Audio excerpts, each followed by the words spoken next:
Hello everyone, welcome to the Australian Conference of Economists. I'm Kirani Tungarachi. Today I'll be presenting on several key economic theories and perspectives relating to real-world scenarios.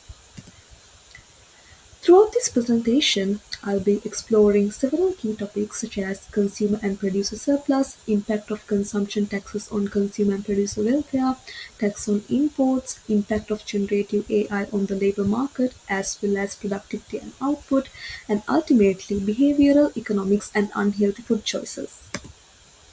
Consumer and producer surplus. Consumer surplus refers to the difference between what consumers are willing to pay for a product and what they actually pay. For instance, if a consumer is willing to pay $50 for a product but they actually pay $40, the surplus is $10. Producer surplus is the difference between the price producers are willing to accept and the price they actually receive. If a producer is willing to sell a product for $30 but sells it for $40, the producer surplus is $10. When the government imposes a consumption tax, the price of goods and services increase for consumers, leading to a reduction in consumer surplus. Simultaneously, the amount producers receive decreases after tax is taken into account, leading to a reduction in producer surplus as well. This is clearly visualized in the diagram. Before the tax, consumers and producers are in equilibrium E1, where the initial demand and supply curves intersect.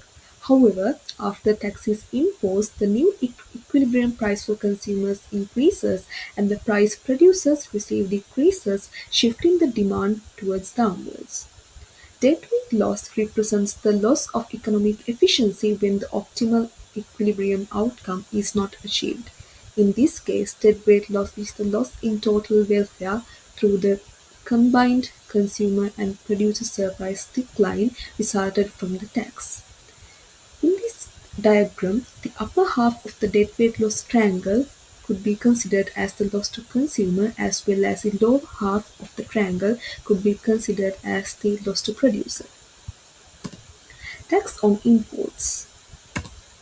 Tariffs are a type of tax imposed on imported goods. Just like consumption taxes, tariffs have implications for both consumer and producer welfare, but the effects and the deadweight loss function slightly differently.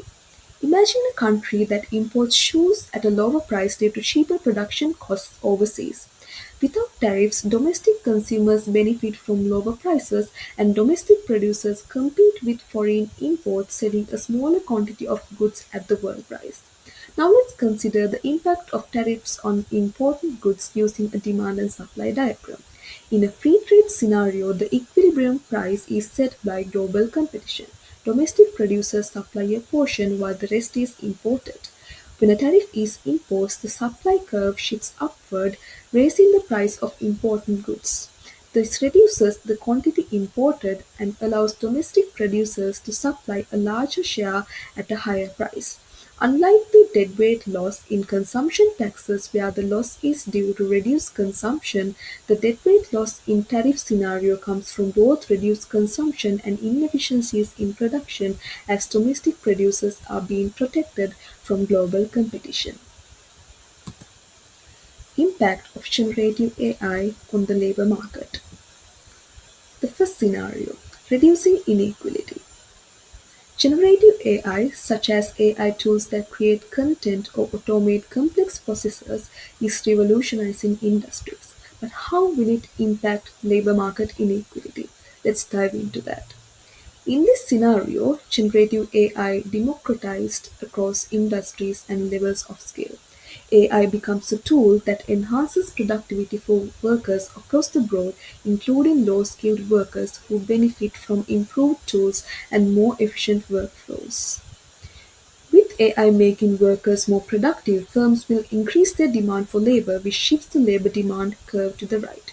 As demand for labor increases, wage rises for all workers and employment increases as firms are willing to hire due to the enhanced productivity brings from AI. This results in income inequality reduction because workers at all skill levels are able to take advantage of AI-driven productivity. The second scenario, increasing inequality. However, not all outcomes are optimistic. In the second scenario, generative AI primarily benefits high-skilled workers, especially those working directly with AI systems or in industries where AI complements their work. For low-skilled workers, the picture is bleaker. As AI becomes more prevalent, it starts automating routine and repetitive tasks, leading to a decline in the demand for low-skilled labor.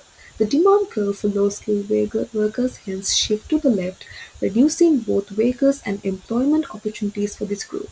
Meanwhile, the demand for high-skilled workers rises as firms seek more specialized knowledge to develop, manage, or complement AI systems. Wages for these workers increase, leading to a widening wage gap between high-skilled and low-skilled workers.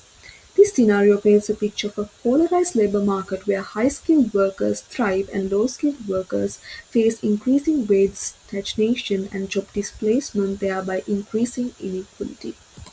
Impact of generative AI on productivity. In the first scenario, generative AI is successfully implemented across many sectors, leading to a significant boost in productivity. As seen in the graph, a higher output is generated as a result of the productivity boost. The economic's long-run output potential expands, represented by a rightward shift in the LRS curve. The new equilibrium occurs at E2 with a higher output level at Q2 and a lower price level at P2. The SRS curve also shifts to SRS2, reflecting the short-term price adjustments due to the lower production costs. At the new equilibrium, we see an increase in real output and lower price level due to the reduced cost of production. This leads to economic growth and higher real GDP, benefiting the economy as a whole. Second scenario, largely unchanged productivity. Alternatively, if the implementation of AI is costly and inefficient, the economy may not see the productivity gains it hopes for. In this case, the short-run aggregate supply curve shifts leftward due to the higher cost of implementing AI, but there is no significant change in output as productivity remains tangent. Firms pass these higher costs on to consumers, resulting in higher prices at P2, but the quantity of output remains the same. In this scenario, AI does not lead to economic growth, but instead it creates inflationary pressure without improving productivity. Behavioral economics and unhealthy food choices. Behavioral economics is the study of how psychological, emotional, cognitive, and social factors influence people's decisions. Unlike traditional economics, which assumes that individuals always act rationally to maximize utility, behavioral economics acknowledges that people often make irrational decisions that are influenced by biases, habits, and emotions. How can unhealthy food choices be understood through an economic perspective? Status quo bias. Status quo bias refers to the tendency to stick with current habits or the default choice even when a change would be more beneficial. In this case of food choices, if someone has developed a routine of eating fast food regularly, this habit becomes their default behavior. Even when they express a desire to eat healthier, the effort involved in changing that habit, such as learning to cook healthier meals, making time to prepare food, or breaking old habits, can feel overwhelming. This bias often leads to people to maintain their current unhealthy eating habits simply because it's easier to continue doing what they've always done rather than putting the effort to make healthier choices.